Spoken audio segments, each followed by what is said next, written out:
오늘은 이 말씀 가지고 그러면 이제 어떻게 기도할 것인가 함께 나누겠습니다. 여러분, 우리가 잘 아는 말씀, 항상 기뻐하라, 쉬지 말고 기도하라. 그래서 우리는 쉬지 않고 기도해야 되고, 슬프고 아픈 일이 있을 때도 기도해야 되고, 또 기쁘고 감사한 일이 있을 때도 또 기도하고, 또 회개하면서 기도하고 중보 기도하고 여러 기도의 모습들, 내용들을 우리가 잘 알고 있고 그렇게 실천하고 있습니다. 그런데 오늘은 특별히 이 미국의 상황이 굉장히 어렵고 전 세계적으로 바이러스로 인해서 큰 어려움에 처해져 있고, 또 그러다 보니까 여러분 성도님들 개개인의 삶이, 일상이, 경제적인 여러 가지 부분들이 참으로 어렵고 힘들고 괴로운 그런 시간들을 여러분 보내고 계실 것입니다. 그러할 때에, 괴롭고 힘들 때에 어떻게 기도할 것인가 함께 오늘 본문을 통해서 몇 가지 나눠보도록 하겠습니다. 어떻게 기도할 것인가? 첫 번째는요, 있는 모습 그대로 기도하는 것입니다. 있는 모습 그대로 기도하라. 에브라임 어느 산골 마을에 엘가나라는 사람이 살고 있었습니다. 에브라임이라는 산골에 살고 있었지만 그는 굉장한 명문 집안이었습니다. 이 엘가나의 아들이 이제 사무엘이고요. 엘가나를 이렇게 쭉 족보를 올라가다 보면 레위 지파에까지 가는데, 레위 지파 세 아들 게르손, 고핫, 무라리, 이렇게 세 아들이 성막에 중요한 일들을 하는데 그 중에 고핫의 이제 자손으로 엘가나를 손꼽히고 있습니다.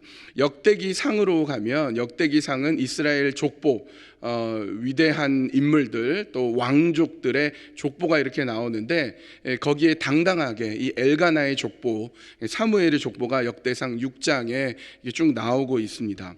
이 사무엘의 손자, 아들의 아들 손자가 노래 잘하는 이제 3대 세 사람이 있는데요. 아삽, 여두둔, 헤만 이렇게 있는데 헤만입니다. 사무엘의 손자가 헤만이고, 그래서 이제 엘가나 집안은 굉장히 이제 유망한 명문 집안이었습니다. 이 엘가나에게 한나라는 여자가 시집을 왔는데, 한나 여인의 뭐 족보라든지 배경은 알 수 없지만 아마 비슷한 이 사회적 계층의 사람끼리 결혼했을 것으로 우리가 볼 수가 있습니다. 그런데 안타깝게도 이 한나에게는 자식이 없었습니다.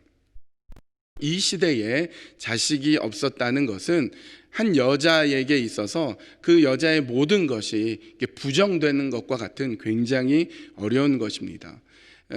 특별히 아들이 없기 때문에 자신의 어떤 재산권을 요청할 수도 없고, 굉장히 비천한 상황에, 어려운 상황에 처해져 있는 것이 자식이 없는 것, 특별히 아들이 없는 그런 상황이었습니다. 마치 하나님이 그를 외면한 것과 같은 그런 아주 비참하고 괴로운 상태에 처해져 있는 게 자식이 없는 그런 상황입니다. 근데 더 괴로운 것은 엘가나가 후손이 필요했기 때문에 두 번째 부인을 얻습니다. 분명히 자신의 아내인데 다른 여자를 또 얻어요. 브닌나라는 여자. 더 속상한 건 이 브닌나는 자식을 또 잘 낳습니다. 아들도 낳고 딸도 낳고 자식들을 낳게 됩니다. 그러니까 문제는 한나 자신한테 있다는 것을 알게 되니까 더 힘들고 속상한 거죠.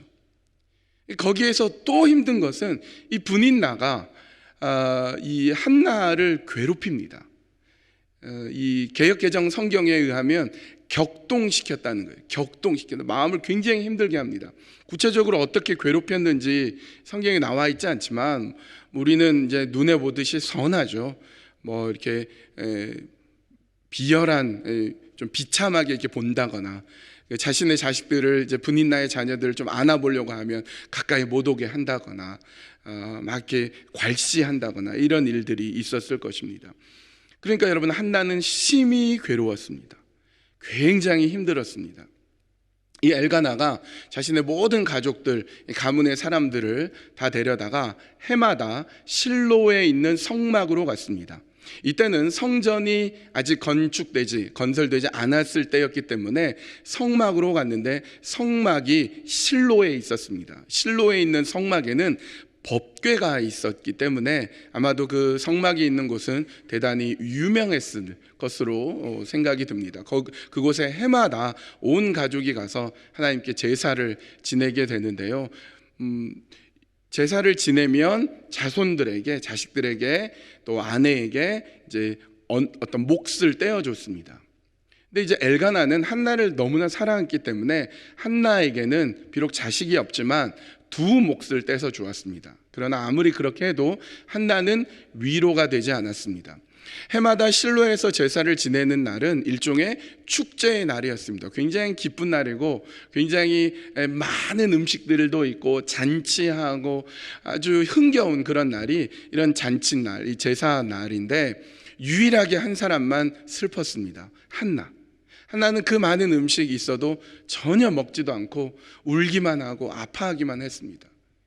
그래서 이 엘가나가 한나를 사랑했거든요. 그래서 한나한테 이런 말을 합니다. 여보, 당신에게 내가 10 아들보다 잘하지 않소. 그렇게 말을 해도 한나는 전혀 위로가 되지 않았습니다. 여러분, 이렇게 마음이 아플 때, 뜻대로 되지 않을 때, 괴로울 때, 슬플 때 이 한나는 어떻게 했는가? 본문 9절과 10절입니다. 한 번은 엘가나 일행이 실로에 있는 주님의 집에서 음식을 먹고 마신 뒤에 한나가 일어나서 자리를 떴다. 그때의 제사장 엘리는 주님의 성전 문설주 곁에 있는 의자에 앉아 있었다. 한나는 괴로운 마음으로 주님께 나아가 흐느껴 울면서 기도하였다. 여러분, 한나가 괴롭고 슬프고 아플 때 제일 잘한 게 뭐였냐면 주님께 나아간 것입니다. 하나님께 기도한 것입니다. 있는 모습 그대로 하나님께 나아갔습니다. 여러분, 하나님께 나아갈 때는요, 한나는 체면 차리지 않았습니다. 근사하고 멋있게 보이려고 하지 않았습니다. 있는 모습 그대로, 속상하면 속상한 채로, 힘들면 힘든 채로 하나님께 나아갔습니다. 이것이 한나에게 있어서 가장 잘한 것이었습니다. 흐느껴서 괴로워하면서 울면서 하나님께 기도했습니다. 여러분 어떻게 하나님께 나아가시겠습니까? 여러분 있는 모습 그대로 나아가시면 됩니다. 여러분이 괴로우면 그 괴로운 모습 가지고 하나님께 나아가시면 돼요. 기쁘고 행복하면 행복한 모습 그대로 하나님께 나아가시면 됩니다. 여러분, 만약에 이 한나가 너무 괴로운 마음에 하나님께 가지 않고 만약에 분인나한테 갔으면 어떻겠습니까? 자신을 격동케 하고 자신을 괴롭히는 분인나한테 갔으면 틀림없이 큰 갈등이 일어났을 것입니다. 머리채도 붙잡고 욕도 한 바가지 해줬을 것입니다. 그러면 속은 시원할지 모르지만 여전히 문제는 해결되지 않고 이 한나의 위신만 더 깎이게 될 것이었습니다. 근데 한나는 분인나한테, 자신의 적수인 분인나한테 가지 않고 하나님께 그 모습 그대로 갔던 것입니다. 여러분, 시편의 시들은 노래이기도 하지만 동시에 기도이기도 합니다. 하나님 앞에 드리는 절절한 기도들입니다. 특별히 다윗이 쫓겨갈 때, 적들에게 어려움을 당할 때, 압살롬으로부터 공격을 받아서 맨발에 도망가야 될 때, 사울이 자신을 쫓아올 때, 아비멜렉 앞에서 미친 척 해야 될 때, 그럴 때마다 시를 썼거든요. 근데 그 시는 오롯이 하나님께 드리는 아주 절실한 기도입니다. 그런데 다윗은 그 기도의 내용을 보면요, 있는 모습 그대로 갑니다. 하나님 앞에 자신을 가장하지 않고 괜찮은 척하지 않고 그대로 있는 모습 그대로 갑니다. 몇몇의 시편을 보면요, 시편 54편 5절, 원수가 나에게 악한 짓을 하였으니 주님이 내 원수를 갚아주실 것이다. 주님의 진실하심을 다하여 그들을 전멸시켜 주시기를 빈다. 이렇게 기도했습니다. 또 있어요. 시편 중에 또 어떤 게 있나? 시편 109편 7절에서 10절, 그가 재판을 받을 때, 원수죠, 자신을 괴롭히는 원수가 재판을 받을 때 유죄 판결을 받게 하십시오. 그가 하는 기도는 죄가 되게 하십시오. 그가 살 날을 짧게 하시고 그가 하던 일도 다른 사람이 하게 하십시오. 그 자식들은 아버지 없는 자식이 되게 하시고 그 아내는 과부가 되게 하십시오. 그 자식들은 떠돌아다니면서 구걸하는 신세가 되고 폐허가 된 집에서 마저 쫓겨나서 밥을 빌어먹게 하십시오. 다윗이 이런 식으로 기도를 한 거예요. 자신의 체면 차리고 남한테 축복해주고 이런 거 없습니다. 그냥 괴롭히면 괴로우면 괴로운 대로, 자신의 적 원수가 싫으면 싫은 대로 아주 솔직하게 있는 모습 그대로 하나님께 다 얘기했습니다. 원수의 자식을 고아가 되게 해주시고, 어떻게 이렇게까지 기도할 수 있는가 싶지만 다윗의 솔직한 심정, 그의 모습 그대로 하나님께 나아갔습니다. 자신의 있는 감정 그대로 분출했습니다. 속상한 것 그대로 다 내놓았습니다. 그리고 놀라운 것은 원수를 만났을 때 한없이 부드럽게 대했습니다. 압살롬에 대해서 어떻게 했습니까? 압살롬에 대한 끊임없는 긍휼의 마음을 가지고 대하게 됩니다. 사울, 그런 원수 사울을 죽일 수 있는 기회가 있었는데 죽이지 않습니다. 여러분, 이것이 다윗의 기도의 그 아주 위대한 점입니다. 힘들고 속상한 모습 그대로 하나님께 나아가서 하나님께 토해내고, 적들에게 만났을 때는, 원수를 만났을 때는 한없이 자비롭게, 한없이 부드럽게 대하는 것입니다. 여러분, 그런 면에서 세상에서 가장 불쌍한 사람은 아무렇지도 않은 것처럼 하나님 앞에서도 행세하는 사람, 자기가 모든 것을 다 할 수 있는 것처럼 가장하는 사람, 그런 사람이 어떻게 보면 가장 불쌍한 사람인 것입니다. 여러분, 세상에 모든 것을 다 갖춘 사람은 없습니다. 지식이나 외모나 수입이나 어떤 외형적인 것, 건강, 모든 부분에서 완벽한 사람은 없습니다. 분명히 어딘가 부족한 게 있어요.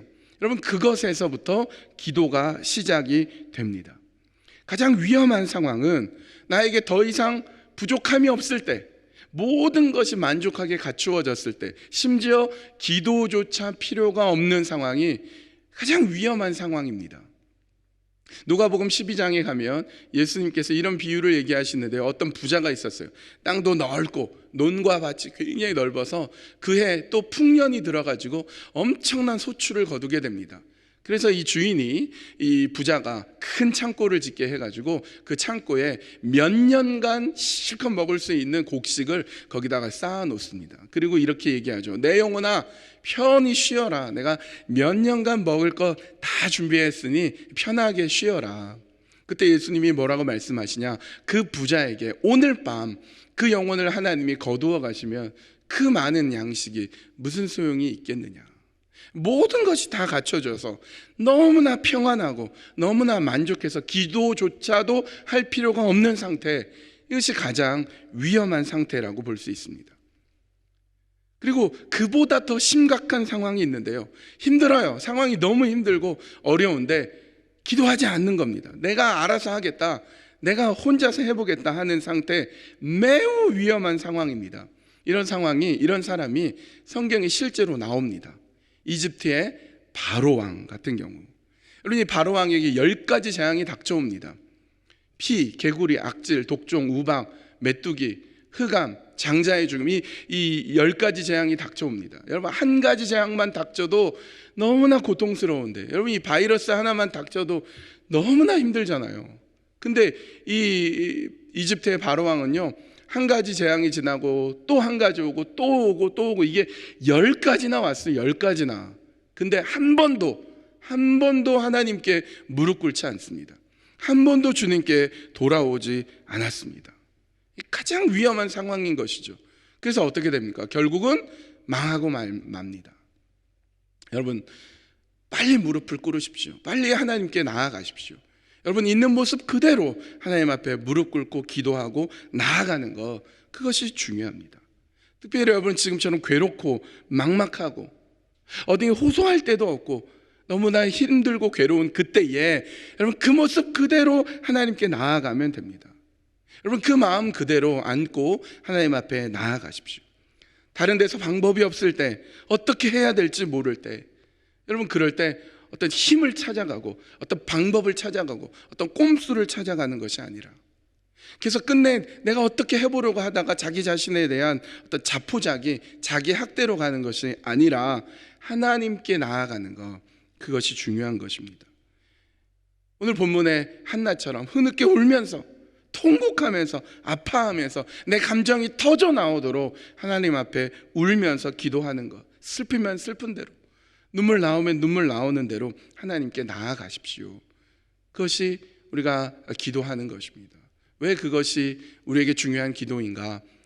왜 그렇게 기도해야 되는가? 하나님이 우리의 아버지이시기 때문에 그렇습니다. 어떻게 기도할 것인가? 첫 번째로 있는 모습 그대로 기도하라. 두 번째, 서원 기도를 하라. 서원 기도를 하십시오. 그런데 칸이 좀 띄어 있죠. 잘 알고 서원 기도를 하라. 우리 본문 11절 말씀 보겠습니다. 본문 11절은 이렇게 되어 있습니다. 서원 기도 11절 보기 전에 서원이라는 것이 어떤 의미인가? 제가 히브리어를 찾아봤더니요, 서원은 이사르라고 하는데 하나님의 영광을 위해서 자기를 부정하는 생활, 그러니까 나실인 서원이라든지 세례 요한의 삶 같은 것이 이사르, 서원인 것이죠. 또 서원은 어떤 것이냐 하면 네데르라고 해서 하나님께 바치기 위한 서원으로 드리는 기도, 나 자신을 하나님께 드리기 위한 것, 나 자신 혹은 자녀를 하나님께 서원으로 주의 종으로 드리겠습니다. 이런 것들이 네데르 서원 기도라고 할 수가 있습니다. 제 친구 목사가 있는데요, 제 친구가 이제 목사가 또 되고 자녀도 아들도 낳았습니다. 그래서 아들을 이렇게 안고 이 친구가 이렇게 기도했대요. 아들의 머리에 딱 손을 얹고 서원 기도를 하는 거죠. 하나님, 이 아들 하나님께 드리기 원합니다. 하나님, 이 아들이 선교사가 되어서 아프리카도 좋고 저 중동도 좋고 사막도 좋고 이 아들을 하나님 이 선교사로 하나님 드리기 원합니다. 이렇게 기도하는데 그 사모님이, 그 와이프 되는 분이 이렇게 남편의 손을 이렇게 잡더니 그 남편의 머리 위에 얹더래요. 그러면서 당신 서원은 당신이 하라고, 이 자녀는 내가 잘 알아서 키우겠다, 뭐 이런 얘기를 했다고 얘기해줘서 한참 웃었던 기억이 납니다. 서원 기도가 성경에 많이 나옵니다. 여러 가지 서원 기도가 있는데요, 창세기 28장에 가면 야곱이 형이 죽이겠다 하니까 도망을 가다가 베델이라는 곳에 머뭅니다. 그곳에서 밤에 잠을 자다가 꿈에 하늘까지 뻗은 사다리가 보이고 천사가 왔다 갔다 하는 것을 보면서 잠에서 깨죠. 그리고 서원해서 기도합니다. 하나님, 내가 가는 길에 하나님 동행해 주시고 내가 무사히 돌아올 수 있게 하면 11조를 드리고 이곳이 하나님의 전이 될 것이고, 이렇게 서원 기도를 하는 게 나오게 되죠.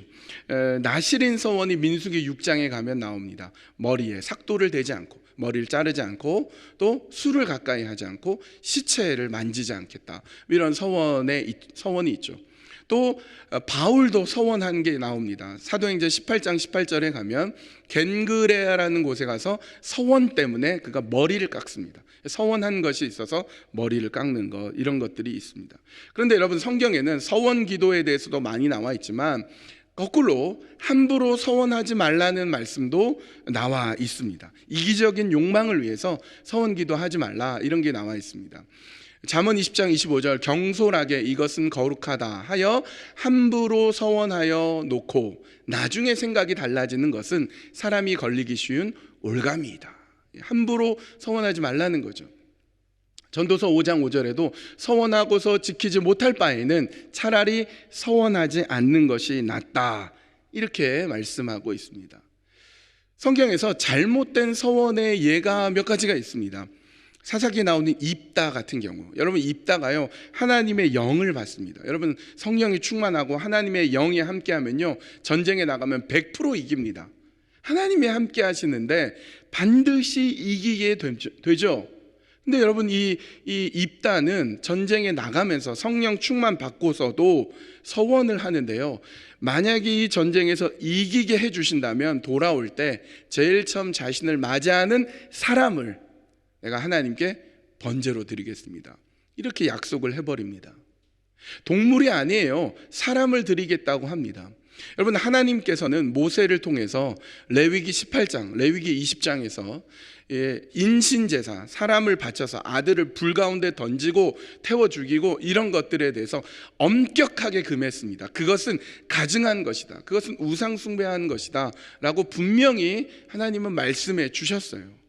근데 입다가 전쟁에서 이기게 해주시면 누구든지 자신을 맞이하는 사람은 그 사람 바치겠다고 경솔하게 서원을 했습니다. 여러분, 누구라도 그 사람의 부모가 있을 테고 가족이 있을 텐데 그 소중한 사람을 함부로 어떻게 죽이고 바치겠다고 합니까? 그게 부메랑이 돼요. 자기 딸이 제일 먼저 나오지 않습니까? 이 입다의 잘못된 서원입니다. 또 신약 성경에 가면 고르반이라는 게 나옵니다. 고르반이라는 것은 어떤 물건 같은 거, 좋은 것을 하나님께 드리기로 서원한 것이죠. 근데 이게 잘못 오용되는 사례가 나오는데, 부모님이, 아버지나 어머니가 이 물건이 너무 좋고 자신한테 필요해서 아들한테 혹은 자녀한테 말합니다. 얘야, 그 아버지가 좀 쓰면 안 되겠니? 그럴 때 자녀가 이런 말합니다. 아버지, 그거 고르반이에요. 고르반. 하나님께 드림이 된 겁니다 라고 서원했다는 거예요. 그러면 부모가 한 발 물러서죠. 하나님이 더 우선이니까 그래, 그렇구나, 알았다, 그러고 가버리죠. 근데 사실은 진짜로 서원한 게 아니고 부모님께 드리기 아까워서, 다른 사람한테 주기 아까워서 고르반이라고 거짓 서원을 해버리는 거죠. 그래서 예수님께서는 그것을 비판하면서 너희가 전통으로 하나님의 말씀을 헛되게 한다라고 지적하고 있습니다. 여러분, 서원 기도를 해야 됩니다. 그러나 제대로 잘 알고 서원 기도를 해야 됩니다. 잘못 서원 기도를 이해하면 조건부의 어떤 기도, 하나님과 거래하기 위한 어떤 서원 기도로 드릴 수가 있는 것이죠. 여러분, 하나님은 절대로 우리의 거래의 대상이 될 수 어렵습니다. 내가 상황이 어렵고 내가 돌파구를 찾기 위해서 어떤 조건을 내걸고 무엇인가 얻어내기 위해서 하는 기도는 하나님이 절대로 기뻐하시는 기도가 아닙니다. 내 욕심과 내 욕망을 위해서 하나님을 움직이려고 하는 기도, 그런 기도는 올바른 서원 기도라고 할 수가 없고, 그것은 하나님을 비대상화, 비인격화, 물질화 시켜버리는, 우상화 시켜버리는 우를 범할 수가 있습니다. 여러분, 이런 기도를 할 수는 있어요. 하나님, 제가 아프리카 선교사로 서원합니다. 하나님께서 기뻐하시면 그 길을 열어주십시오. 이게 올바른 기도죠. 근데 예를 들어 이렇게 기도하는 거, 하나님, 내가 아프리카 선교사로 헌신하겠습니다. 서원합니다. 그러니 내 아들은 좋은 대학 가게 해주십시오. 이것은 이제 잘못된 서원 기도, 거래로 여기는 기도가 되는 것입니다. 여러분, 그러면 하나님께 서원을 얘기하면 안 됩니까? 소원을 말하면 안 됩니까? 아니요, 말할 수 있습니다. 하나님께 얼마든지 말씀드릴 수 있습니다. 그러나 그것은 내가 무엇인가 내가 욕구하고 원하는 것을 받아내기 위해서 하는 기도가 아니라 하나님과 대화하기 위한 것, 하나님과 상담하기 위해서 내 생각을 말씀드릴 수가 있습니다. 하나님과 대화를 해서, 그러니까 기도를 통해서 하나님의 뜻이 발견이 되고 내 생각이 교정이 되고 서서히 하나님의 뜻이 알아져서 그 하나님의 뜻과 나의 뜻이 조율이 되기 위해서 나의 조건들, 나의 소원들을 얘기할 수는 있는 거죠. 예를 들어 이렇게 기도할 수 있죠. 하나님, 우리 아이가 A라는 대학을 가고 싶어 합니다. 그 대학을 가게 해 주십시오가 아니라, 하나님, 우리 아이가 A라는 대학을 가고 싶어 하는데 그것이 과연 하나님이 기뻐하신 뜻입니까? 그렇게 그 대학에 가는 것이 이 아이에게 유익합니까? 물어보는 거죠. 하나님, 저는 우리 아이가 B라는 대학을 갔으면 좋겠습니다. 하나님, 그것이 혹시 저의 욕심입니까? 그것이 이 아이의 미래에 정말로 필요한 것입니까? 하나님, 저는 모릅니다. 하나님께서 길을 열어주시고 하나님께서 보여주시면 그대로 순종하겠습니다. 이렇게 기도하면서 하나님과 상담해 가는 거죠. 하나님의 뜻을 점점 알아가는 것이죠. 근데 내가 응답의 조건을 딱 정해놓고 난 C라는 대학 아니면 절대로 안 됩니다, 이렇게 해놓고 꼭 들어주십시오라고 요구하는 거, 그거는 올바른 소원 기도가 아닌 것이죠. 기도를 통해서 궁극적으로 내가 얻어내야 되는 게 있어요. 내가 소원하고 바라는 것을 얻어내는 게 아니라 내가 반드시 소유하고 가져야 되는 게 있는데, 그게 뭐냐? 하나님이신 겁니다. 하나님. 다른 말로 하면 하나님과 관계가 더욱 깊어지는 것, 그게 더 중요한 겁니다. 내가 욕구하고 내가 바라는 것을 얻어내는 게 중요한 게 아니라 하나님과 더 깊은 관계를 갖는 것, 그게 더 중요한 거다라는 겁니다. 기도를 통해서 내가 소원하고 얻어내는 것만 받아서 가면 그걸로 끝나는 거, 그게 올바른 서원 기도가 아니다라는 거예요. 예를 들어서 여러분이 부유합니다. 넉넉해요. 돈을 많이 가지고 있고 또 성품도 굉장히 좋아요.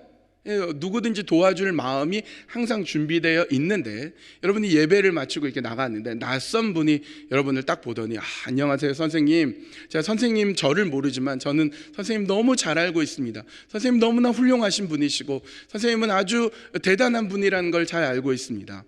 선생님 정말 실제로 뵈니 너무 귀하시고 좋은 분이네요. 저한테 필요한데 100불만 주십시오 라고 누군가 여러분한테 했다고 해보십시오. 여러분이 100불을 주지 않을 겁니다. 당신 누굽니까? 제가 왜 드려야 됩니까? 그 사람과 관계가 없는데 어떻게 100불을 드리겠습니까? 물어보겠죠. 무슨 일입니까?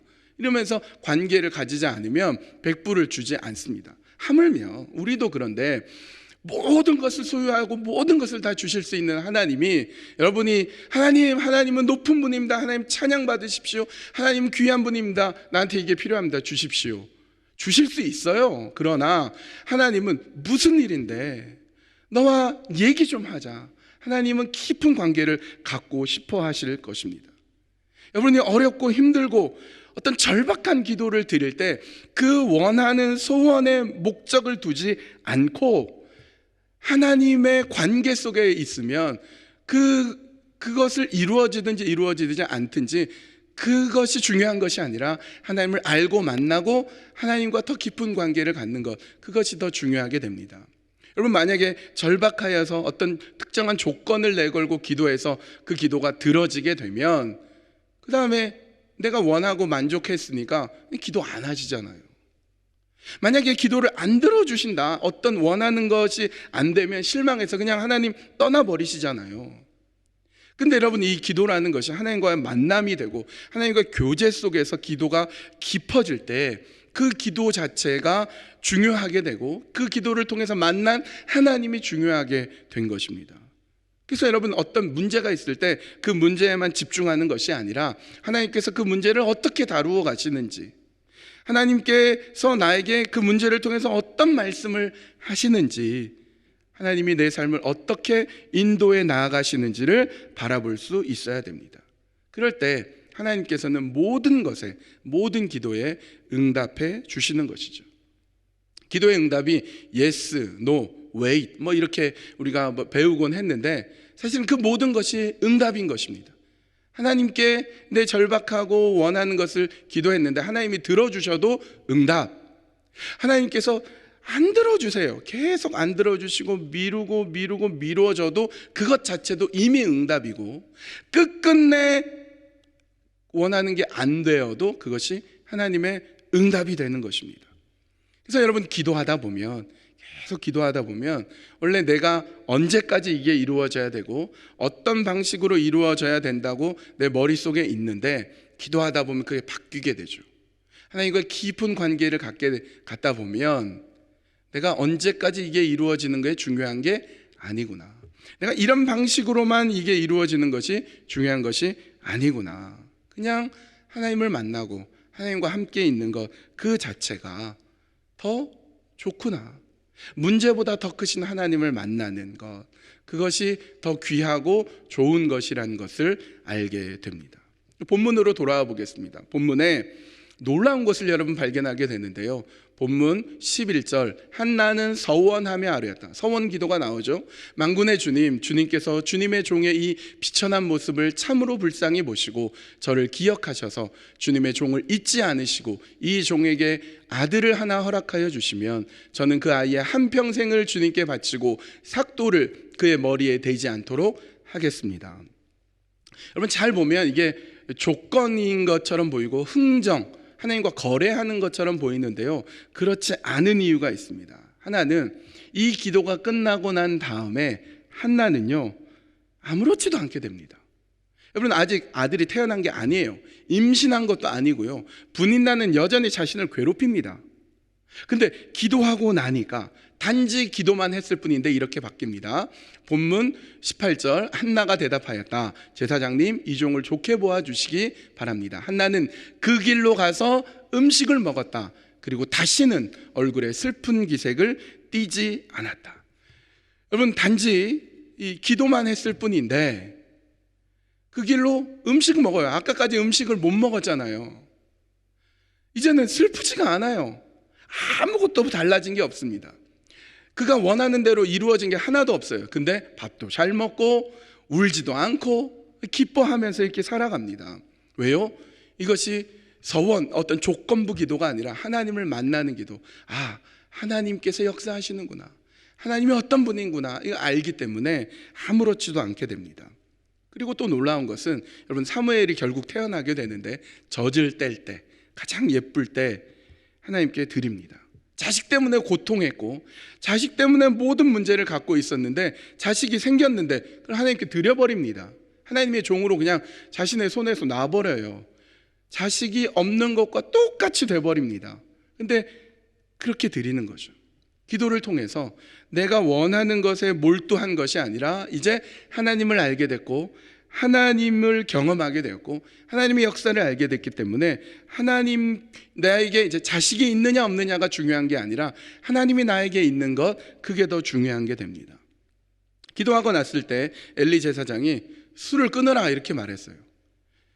그럴 때 만약에 이게 기도가 아니었으면 여러분, 한나는 화를 냈을지도 모릅니다. 어떻게 제사장이 돼가지고 술 마신 거랑 기도한 걸 이걸 구별을 못합니까? 당시 제사장 맞습니까? 이렇게 했거나 아니면 그 제사장한테 차마 말을 못해도 속으로 상처 입었겠죠. 어떻게 제사장님까지 나를 무시하네. 굉장히 고통당했겠죠. 근데 여러분, 어떻게 됩니까? 슬픈 기색을 띠지 않고 밥도 잘 먹고 아주 기쁘게 살아갑니다. 왜요? 이것이 기도라는 겁니다. 이 기도를 통해서 하나님을 만났기 때문입니다.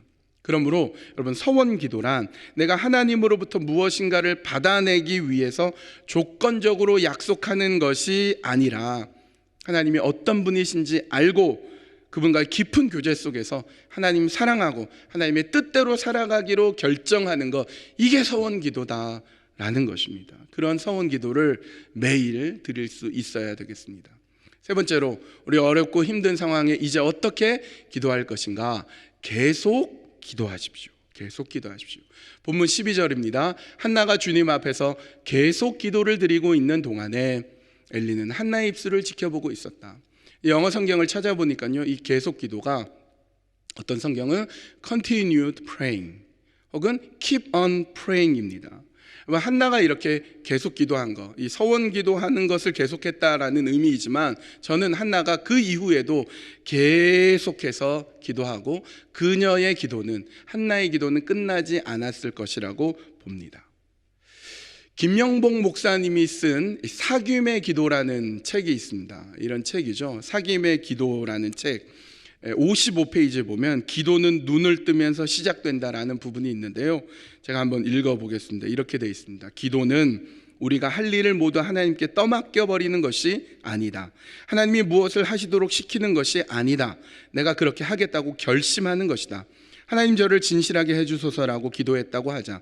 내가 진실해지는 것을 하나님이 원하시지 않으시는가? 아니다. 이 기도를 하지 않았다고 해서 하나님이 나를 진실하게 만들고 싶어 하지 않으시는가? 아니다. 그분은 내가 그런 바람을 가지기 이전부터 그렇게 되기를 간절히 바라셨다. 단지 내가 그런 거룩한 열심을 품지 않았던 것이 문제다. 그렇다면 우리는 왜 그런 기도를 드리는가? 그것은 결심의 표현이다. 저를 진실하게 해주소서라는 기도에 담긴 뜻은 제가 진실하게 되는 것이 하나님의 뜻인 줄 깨달았습니다. 이제 그 뜻을 받들겠습니다라는 것이다. 여러분, 기도는요, 기도가 딱 끝나고 다시 기도가 시작이 됩니다. 기도를 하고 그리고 기도의 삶을 살아가는 것까지가 기도가 되는 것이죠. 여러분, 한나가 서원 기도를 드려놓고 계속 기도했다고 했는데 그것은 또 기도해놓고 또 울고 불고 막 속상해하고 그런 기도를 드렸다, 그런 의미가 아닙니다. 그의 기도의 삶을 살아냈다는 것이죠. 성경을 보면요, 사무엘이 젖을 뗄 무렵에 하나님께 드리는데 그때 한나가 기도했다는 얘기가 안 나와요. 하나님, 이 사무엘을 하나님께 바치게 해 주시옵소서, 이렇게 기도 안 합니다. 그냥 드려요. 이미 기도했기 때문에 기도의 삶을 살아가는 것이죠. 여러분, 그러면 한나는 무엇 때문에 계속 무엇을 놓고 기도했겠습니까? 젖을 뗀 이후에 사무엘을 실로에 있는 성막에 보내놓고서 해마다 이 부부는 아들을 만나러 갑니다. 본문 2장 19절에 사무엘의 어머니는 해마다 남편과 함께 매년 제사를 드리러 성소로 올라가곤 하였다. 그때마다 그는 아들에게 작은 겉옷을 만들어서 가져다 주었다. 이제 해마다 남편 엘가나와 한나가 사무엘을 보기 위해서 갑니다. 옷을 지어서 입히죠. 해마다 1년에 한 번씩 봤으니까 아이가 무럭무럭 자랍니다. 처음엔 젖될 무렵, 그 다음에 1년 뒤에 갔더니 막 뛰어다니고, 1년 뒤에 갔더니 막 말을 하고, 1년 뒤에 갔더니 막 와서 안기고 그래요. 점점 커가는 아이를 보는데 이 사무엘이 엄마한테 이렇게 말할 수 있겠죠. 엄마 왜 나는 엄마랑 살면 안 돼? 아빠 나 데려가면 안 돼? 얘기했겠죠. 여러분, 그럴 때 이 엄마의 마음이 얼마나 미어지겠습니까? 사무엘을 하나님께 이렇게 드렸을 때 이 한나의 마음이 얼마나 힘들었겠습니까? 기도 외에 이 한나가 아들을 위해서 뭘 할 수 있었겠습니까? 사무엘이 자라났던 그 실로의 성소는요, 별로 좋은 환경이 아니었습니다. 아버지 역할을 해야 될 엘리는요, 너무 나이가 많았습니다. 그가 죽을 때 나이 98세. 그러니까 그 사무엘을 돌보는 거 별로 신경 안 썼겠죠. 엘리 제사장의 두 아들 홈니와 비느하스가 있었는데, 이 홈니와 비느하스가 이 사무엘에게 있어서 삼촌이나 형님 같은 역할을 해야 됐는데, 성경은 이 두 사람을 불량자, 아주 질이 안 좋은 사람으로 묘사합니다. 하나님의 말씀을 어기고 하나님께 바쳐야 될 재물을 자기 임의대로 막 처리합니다. 성소에서 일하는 여인과 성막에서 간음을 하기도 합니다. 이런 환경 속에서 자라는 아이, 부모님과 떨어져 살면서 아버지 돼야 될 사람은 자신에게 관심 없고, 자신을 양육하고 있는 사람은 아주 악한 사람 밑에서 자라는 아이는 어떻게 되겠습니까? 보나마나 그 미래가 뻔하지 않습니까? 근데 성경은 이렇게 말씀하고 있습니다. 사무엘상 2장 26절, 한편 어린 사무엘은 커갈수록 주님과 사람들에게 더욱 사랑을 받았다. 여러분, 이 말씀은 누가복음 2장 52절을 상기시킵니다. 예수는 지혜와 키가 자라고 하나님과 사람에게 더욱 사랑을 받았다. 여러분, 사무엘은요, 예수님처럼 자랐어요. 사람들한테 사랑받고 하나님으로부터 사랑받는 아이로 자랐습니다. 엄마 아빠 없이 역기능적인 환경 속에서 어떻게 그렇게 자랄 수 있었는가? 한나의 기도였습니다. 계속된 한나의 기도. 그 아들을 하나님께 드리고 한순간도 쉬지 않으며 기도했던 그 한나의 기도가 있었기 때문에 사무엘은 그렇게 훌륭하게 자랐던 것이었습니다. 여러분, 한나의 서원의 기도의 내용이 성경에 정확히 나와 있죠. 근데 성경에 보면 한나는 입을 움직이긴 했지만 밖으로 소리내서 기도 안 했거든요. 그러니까 엘리 제사장이 이 내용을 못 들었으니까 오해하죠. 그리고 한나는 성경을 쓰지 않았으니까 이 성경에 그대로 한나의 기도가 나온 게 되게 이상해요. 누가 썼나? 어떻게 그 기도 내용, 서원 기도가 그대로 나와 있나? 한나가 어린 사무엘에게 해마다 얘기한 거죠. 내가 어떻게 기도해서 너를 낳았는지 아니? 내가 하나님께 어떤 기도를 드렸는지 아니? 이렇게 기도했단다. 매해마다 만날 때마다 얘기한 거죠. 그 사무엘이 커서 사무엘기를 작성하거나 혹은 그의 후배들, 이 제자들이 사무엘기를 작성할 때 그 스승님으로부터 들었던 그 한나의 서원의 기도를 그대로 작정한 것으로 우리는 보게 됩니다. 그 어머니 한나가 끊임없이 계속해서 기도했던 것입니다. 한나의 성품을 보면 그녀는 계속해서 기도한 사람, 아들을 위해 하나님께 끊임없이 기도하며 드렸던 사람임을 알게 됩니다. 여러분, 어떻게 기도할 것인가? 계속 기도합니다. 설령 이 코로나 바이러스가 사라진다고 해도, 완벽하게 전 세계의 0%가 된다고 해도 우리는 그것으로 기도가 끝나는 것이 아니라 계속해서 기도하는 것입니다. 여러분의 인생에 있어서 계속해서 기도하는 것입니다. 언제까지? 그 문제가 완전히 사라졌을 뿐만 아니라 이제 하나님과 동행하며 하나님과 함께 살아가는 그 귀한 삶을 영원히 살아가는 그 날까지 계속해서 기도하는 것입니다. 그래서 삶이 기도가 되고 기도가 삶이 되는 삶, 기도에 깨어있는 삶, 그런 삶을 살아가는 것입니다. 이제 말씀을 마칩니다. 어떻게 기도할 것인가? 세 가지를 이야기했죠. 있는 모습 그대로 기도하십시오. 특별히 서원 기도를 하시는데 잘 알고 서원 기도를 하십시오. 그리고 계속 기도하십시오. 워룸이라는 영화가 있는데요. 워룸이란 영화에 나온 여자 주인공, 이 여인을 아십니까? 이분은 이름이 프리실라 샤이러라는 분인데요. 기도의 골방이라는 책을 썼는데 우리 교회 도서관에 있습니다. 제가 꺼내서 봤는데 이 기도의 골방에서 프리실라 샤이러가 기도에 대해서 이렇게 정의 내리고 있습니다. P, prayer, 기도로, release, 끌어올릴 수 있는, all, 모든, your, 하나님의, eternal, 영원한 resources, 자원. 그래서 앞에 있는 것만 따니까 prayer, 기도가 되더라고요. 기도가 뭐냐? 기도로 끌어올릴 수 있는 하나님의 모든 영원한 자원입니다. 여러분, 비가 내릴 때 그릇을 엎어두면 그릇에는 물 한 방울도 쌓이지 않습니다. 그런데 그릇을 잘 세워두면 비로 가득 차게, 물로 가득 차게 됩니다. 하나님의 은혜는 우리 가운데 있습니다. 여러분, 하나님 앞에 있는 모습 그대로 기도하고 내가 서원 기도가 무엇인지 잘 알아 기도하며 그리고 하나님 앞에 계속해서 기도할 때 그 영원한 하나님의 source, 하나님의 자원 우리에게 넘쳐나게 될 것입니다. 여러분, 이 시간 함께 기도했으면 좋겠는데요. 이 말씀을 기억하면서 있는 모습 그대로 하나님 기도합니다. 나의 괴로움, 아픔, 고민 그대로 주님 앞에 안고 나아갑니다. 이렇게 기도했으면 좋겠고요. 거래나 조건부 기도가 아니라 하나님과의 관계 속에서 주님의 인도를 구하며 믿고 따르는 기도를 하게 해 주십시오. 그리고 계속 기도하게 해 주십시오. 하나님, 기도에 깨어있는 삶, 기도를 통해 하나님과 교제하는 삶을 살아가게 해 주십시오. 여러분, 이 기도 제목 가지고 이 시간 함께 기도하시겠습니다. 오늘 우리는 한나처럼 괴롭고 힘들고 아픔이 우리에게도 있습니다. 한나는 그 괴로움을 안고 그 모습 그대로 하나님께로 갔습니다. 오늘 우리도 괴롭고 슬프고 아픈 모습 그대로 하나님 앞에 나아가게 인도해 주십시오.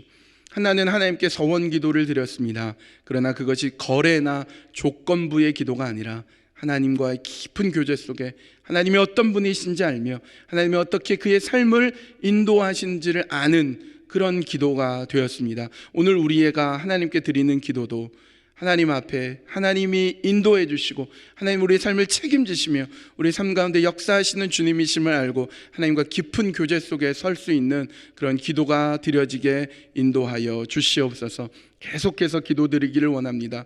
하나의 기도가 이루어졌다고 해서 기도가 중단되는 것이 아니라 끊임없이 기도하며 끊임없이 주님과 동행하며 기도의 삶, 기도에 깨어있는 삶, 기도 가운데 역사하는 그러한 삶을 살아가도록 오늘도 주님과 함께 동행하고 기도하는 저희들 되게 하여 주시옵소서. 온전히 주님께 맡겨드리오며 예수님의 이름으로 기도합니다. 아멘.